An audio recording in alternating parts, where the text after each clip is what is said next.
conversion of the liquid oil, something like canola,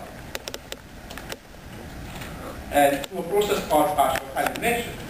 Now this process is carried out to convert the liquid oil to solid fat. Now we use a lot of canola oil here in Canada, so that we have to use canola oil in all types of food preparations.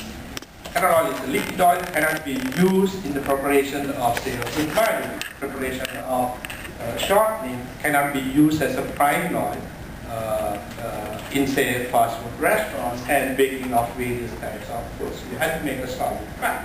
So during this partial hydrogenation, the unsaturation centers of canola oil as well as the other unsaturated oils are converted to trans fats.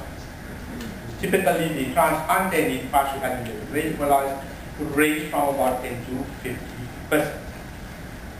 So trans fats, just like saturated fats, they have they are solid at room temperature.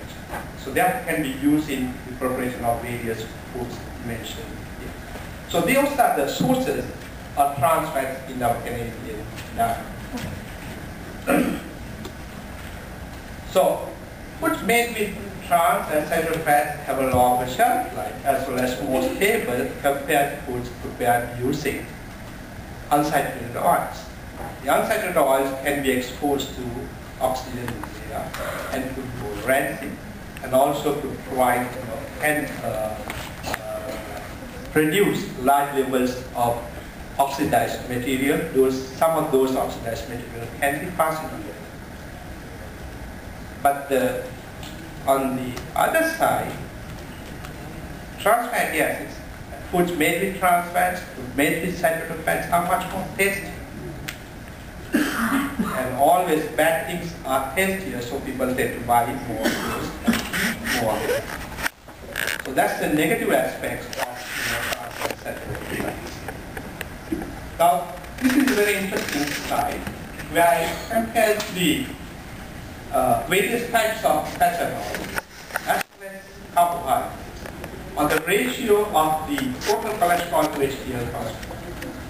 And this was published in 2003 by a group from Netherlands, Dr. Mentu, who is a well-known lipid researcher, where he took the average US diet, took the fat part of that, then replaced that with various types of fat.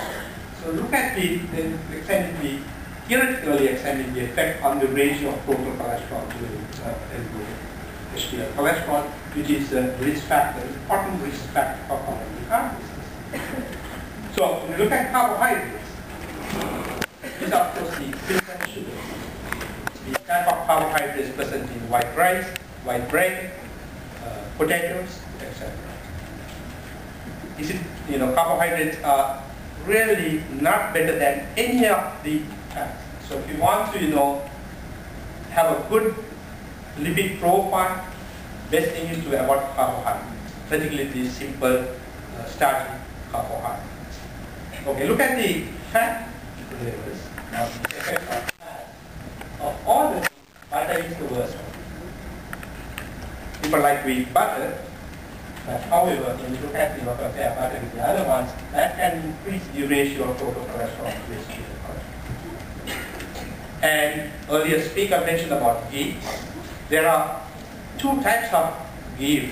Ghee made from animal fat, that's clarified butter, and also ghee made from partially hydrogenated vegetable oil.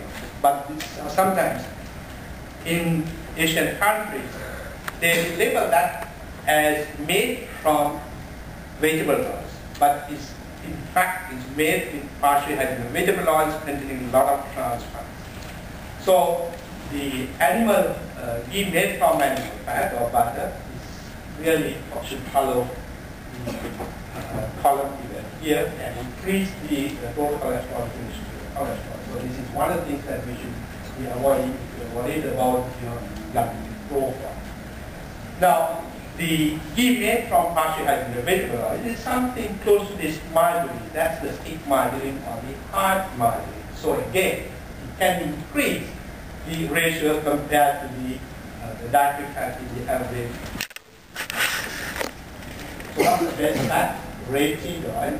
What is rapeseed oil? It's nothing but canola. This is the name used by Europeans. It's an old name for canola. Still, they're not, for some reason, they don't want to use the word canola in European countries. Anyway, canola is the best oil, as I mentioned earlier, on fatty acids profile. But also, this study showing that it can decrease the ratio of total cholesterol to HDL. Olive oil, it's not a bad oil. It's much more tastier than canola oil, but it's not so good as rapeseed. So when you want to spend more money on buying olive oil, go for Canadian oil, which will provide you with a good fatty acid blood glucose. Now, time to time, various health organizations in the world come up with recommendations for different types of different categories of fats, fatty acids. Now, this slide summarizes the recommendations for saturated fat. All the professional bodies recommending that the total amount of saturated fat in the human diet should be less than 10% of the energy. That's for the general population. But if you have a family with a history of target, then cut down the total saturated fat to less than 10% energy. For trans fat, most of the organizations, including Canada, recommending that the total trans is less than 1% of energy. Now, how are we doing here in Canada with our intake of saturated